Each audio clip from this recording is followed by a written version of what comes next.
Guys welcome to today's class. स्वागत है आपका आज की क्लास में। तो आज जो है क्या पढ़ने वाले हैं, चलिए जान लेते हैं। आज हम लोग सबसे ज़्यादा ज़रूरी शब्द सीखने वाले हैं अंग्रेजी बोलने के लिए। सबसे ज़रूरी शब्द जो अंग्रेजी सीखने के ना बेसिक बिल्डिंग ब्लॉक्स होते हैं, वो सारे शब्दों का आज हम लोग करने वाले हैं। चलिए शुरू करें आज की क्लास। उसके पहले अगर चैनल पर नए हैं, पहली बार इस क्लास को देख रहे हैं, जल्दी से कर लीजिए चैनल को सब्सक्राइब करते वक्त बेल आइकन जरूर दबा लीजिएगा, ताकि जब भी हमारी कोई नई क्लास आए आपको जरूर पता लग जाए। आप सीधे सीधे जुड़ सकते हैं हमसे इस व्हाट्सएप नंबर के जरिए हमारी बुक्स, हमारी ई बुक्स, हमारी पेड कोर्सेज के बारे में जानने के लिए, और ये वाली क्लास, इसके जैसी ढेरों क्लास सीधे अपने मोबाइल तक पाने के लिए आप कर सकते हैं हमें किसी भी सोशल मीडिया साइट्स पर फॉलो।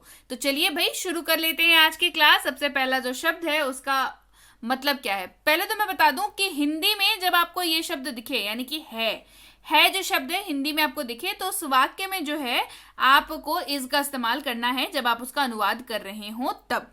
ठीक है, तो इज का मतलब होता है, और इसका रूल हम लोग जानेंगे। रूल क्या है? रूल जो है वो ये है कि इज का इस्तेमाल आप ही, शी, इट और किसी भी नाम के साथ कर सकते हैं। यानी कि आप ही के साथ इज का इस्तेमाल कर सकते हैं, शी के साथ इज का इस्तेमाल कर सकते हैं, इट के साथ इज का इस्तेमाल कर सकते हैं, इट इज कह करके।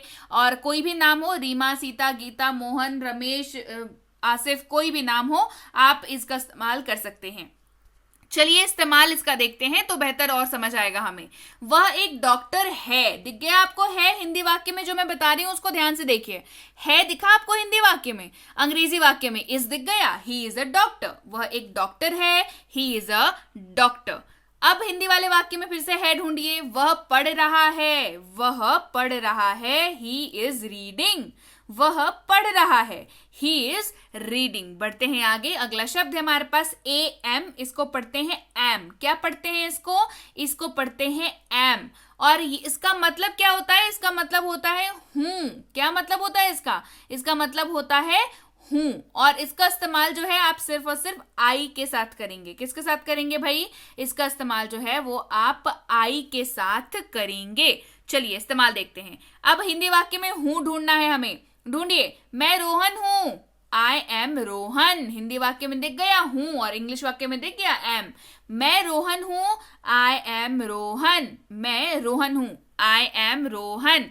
मैं पढ़ रहा हूं, आई एम स्टडिंग। मैं पढ़ रहा हूं, आई एम स्टडिंग। बढ़ते हैं आगे। अगला शब्द है हमारे पास आर। अगला शब्द क्या है हमारे पास? अगला शब्द है हमारे पास आर, जिसका मतलब होता है हैं। क्या मतलब होता है? देखिए बिंदु लगा हुआ है तो जरा ध्यान से देखिएगा।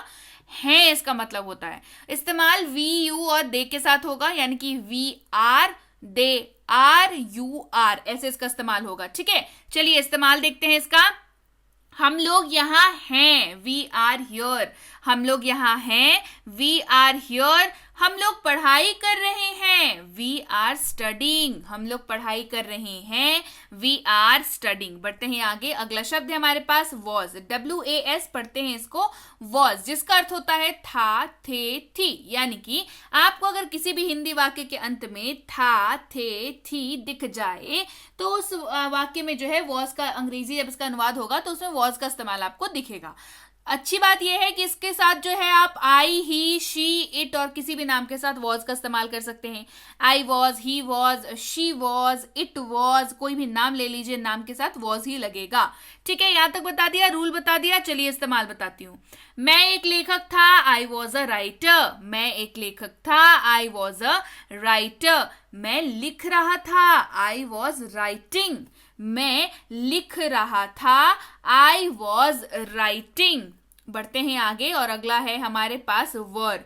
क्या है अगला हमारे पास? अगला है हमारे पास वर, WERE। सबसे पहले तो ध्यान दे लीजिए कि इसको वर पढ़ते हैं। क्या पढ़ते हैं? WERE, वर। यानी कि इसके अंत इसका इस्तेमाल कहाँ होगा? जिस भी हिंदी वाले वाक्य में आप इस्तेमाल देख रहे होंगे थे, सबसे अंत में क्या देख रहे होंगे? थे का इस्तेमाल देख रहे होंगे, तो वहां पर आप वर का इस्तेमाल करेंगे। और इसका इस्तेमाल जो है यू, वी और दे के साथ ही होगा।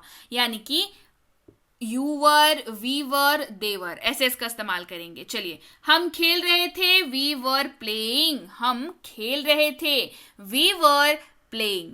हम व्यापारी थे, वी वर बिजनेसमैन। हम व्यापारी थे, वी वर बिजनेस मैन। बढ़ते हैं आगे, अगला शब्द है हमारे पास विल, WILL, विल, जिसमें आपको वाक्य के अंत में गा, गे, गी दिख जाएगा। किसी भी वाक्य के अंत में अगर आपको गा, गे, गी दिखे तो उसमें विल का इस्तेमाल होगा अनुवाद होते वक्त। और विल की सबसे अच्छी बात जो है वो ये है कि विल का इस्तेमाल आप किसी के भी साथ कर सकते हैं, यानी कि I, you, we, they, he, she, it और किसी भी नाम के साथ विल का इस्तेमाल आप बहुत ही आसानी से कर सकते हैं। चलिए इस्तेमाल बताती हूं। वह पढ़ाई करेगा, ही विल स्टडी। वह पढ़ाई करेगा, ही विल स्टडी। वह स्टडी कर रहा होगा या वह पढ़ाई कर रहा होगा, ही विल बी स्टडिंग। वह पढ़ाई कर रहा होगा, ही विल बी स्टडिंग। वह पढ़ चुका होगा, ही विल हैव स्टडीड। वह पढ़ चुका होगा, ही विल हैव स्टडीड। अगला है कैन। कैन का अर्थ होता है सकता है, सकती है, सकता हूं, सकते हैं। क्या अर्थ होता है? सकता है, सकती है, सकता हूं, सकते हैं। और ध्यान रखिएगा हमेशा कैन जो है वो क्षमता दिखाता है, यानी कि एबिलिटी दिखाता है, कुछ कर पाने की क्षमता को दिखाता है कैन। और इसका इस्तेमाल सबके साथ होता है, I, you, we, they, he, she, it और किसी भी नाम के साथ आप इसका इस्तेमाल कर सकते हैं। वी कैन डू दिस, हम लोग यह कर सकते हैं। वी कैन डू दिस, हम लोग यह कर सकते हैं। अगला शब्द है मे, MAY, मे, और इसका अर्थ भी सेम होता है जो कि कैन का अर्थ होता है, दैट इज सकता है, सकती है, सकता हूं, सकते हैं। लेकिन लेकिन लेकिन फिर आप में आपके दिमाग में ये सवाल जरूर आना चाहिए कि मैम तब कैन की जगह पर मे का इस्तेमाल क्यों नहीं कर सकते, मे की जगह पर कैन का इस्तेमाल क्यों नहीं कर सकते? बिल्कुल एकदम सही सवाल आपके दिमाग में आया है। अगर आया है तो ये सवाल बहुत सही है, अगर नहीं आया है तो आपके दिमाग में ये सवाल आना चाहिए। ठीक है, चलिए इसका इस्तेमाल जो है कैसे अलग होता है बताती हूं। वाक्य के तरीके पे इसका इस्तेमाल अलग हो जाता है। जैसे मे का इस्तेमाल जो है वो आप परमिशन वाले वाक्यों में करेंगे, रिक्वेस्ट वाले वाक्यों में करेंगे।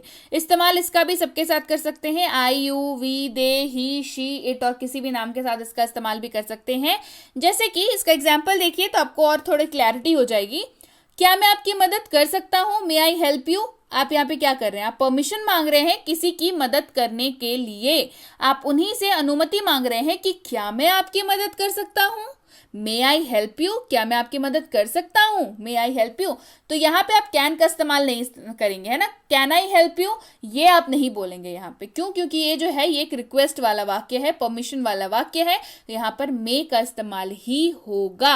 आ गई बात समझ में? क्या क्या फर्क है कैन और मे में? तो आइंदा से इस बात का ध्यान रखेंगे और कैन और मे को स्विच नहीं करेंगे, है ना। कैन की जगह पे कैन का इस्तेमाल करेंगे, मे के जगह पे मे का इस्तेमाल करेंगे। कुड, कुड का मतलब होता है सका, सकी, सके या सकता था, सकते थे, सकती थी। और ध्यान रखिएगा कुड जो है वो कैन का पास्ट है। कैन जो शब्द मैंने आपको अभी अभी बताया उसका जो पास्ट है वो है कुड। तो भाई जब कैन एबिलिटी दिखाता है, क्षमता दिखाता है, तो कुड क्या दिखाएगा? कुड भी तो एबिलिटी और क्षमता ही दिखाएगा। जी हाँ, कुड भी एबिलिटी और क्षमता ही दिखाता है और इसका इस्तेमाल भी आप सबके साथ कर सकते हैं। मैं यह कर सका, आई कुड डू इट। मैं यह कर सका, आई कुड डू इट। मैं यह नहीं कर सका, I could not do it. मैं यह नहीं कर सका, I could not do it. बढ़ते हैं आगे, अगला शब्द है हैव, HAVE, हैव, और इसका अर्थ होता है पास है। क्या अर्थ होता है? पास है। और इसके नीचे आपको दिख रहा होगा मेन वर्ब लिखा हुआ है। मेन वर्ब का मतलब क्या होता है? मुख्य क्रिया। जी हाँ, तो हैव का इस्तेमाल जब भी आप मुख्य क्रिया के तौर पर करेंगे तब उसका अर्थ हो जाएगा पास है।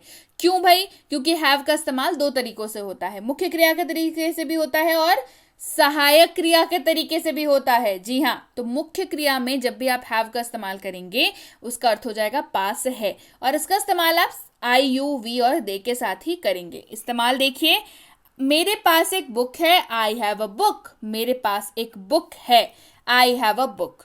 आपके पास एक कार है, यू हैव अ कार। आपके पास एक कार है, यू हैव अ कार। अब देखते हैं हैव का इस्तेमाल जब सहायक क्रिया के तौर पर करेंगे तो क्या होगा।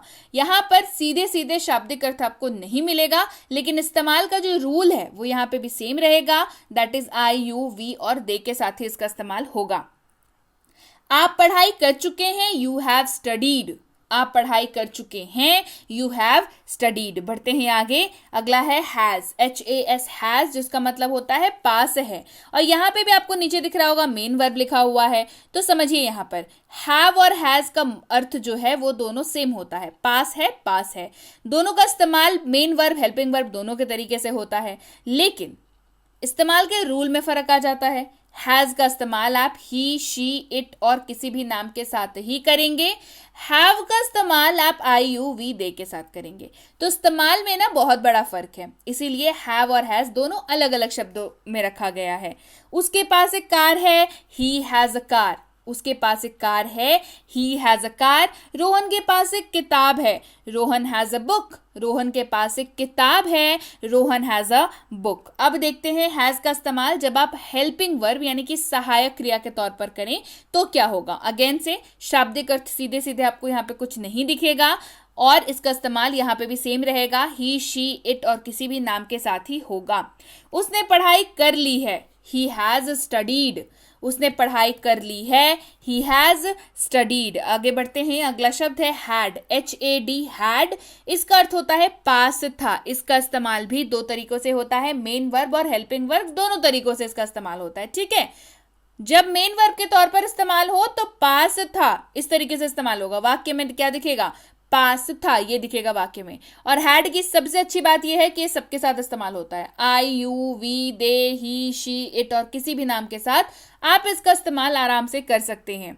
उनके पास एक कार था, दे हैड अ कार। उनके पास एक कार था, दे हैड अ कार। मेरे पास एक किताब था, आई हैड अ बुक। मेरे पास एक किताब था, आई हैड अ बुक। अब हैड का इस्तेमाल देखेंगे हेल्पिंग वर्ब यानी कि सहायक क्रिया के तौर पर जब हैड का इस्तेमाल करें तो क्या होगा। अगेन से शाब्दिक अर्थ सीधे सीधे कुछ नहीं मिलेगा आपको, लेकिन इस्तेमाल यहाँ पे भी रूल जो है वो सेम रहेगा इस्तेमाल का। I, you, we, they, he, she, it और किसी भी नाम के साथ ये इस्तेमाल हो जाएगा। चलिए इस्तेमाल देखते हैं। वह पढ़ाई कर चुका था, ही हैड स्टडीड। वह पढ़ाई कर चुका था, ही हैड स्टडीड। बढ़ते हैं आगे, अगला शब्द है मस्ट, MUST मस्ट, जिसका अर्थ होता है अवश्य चाहिए। जी हाँ, क्या अर्थ होता है, अवश्य चाहिए। चलिए इस्तेमाल देखते हैं। तुम्हें अवश्य जाना चाहिए, यू मस्ट गो। तुम्हें अवश्य जाना चाहिए, यू मस्ट गो।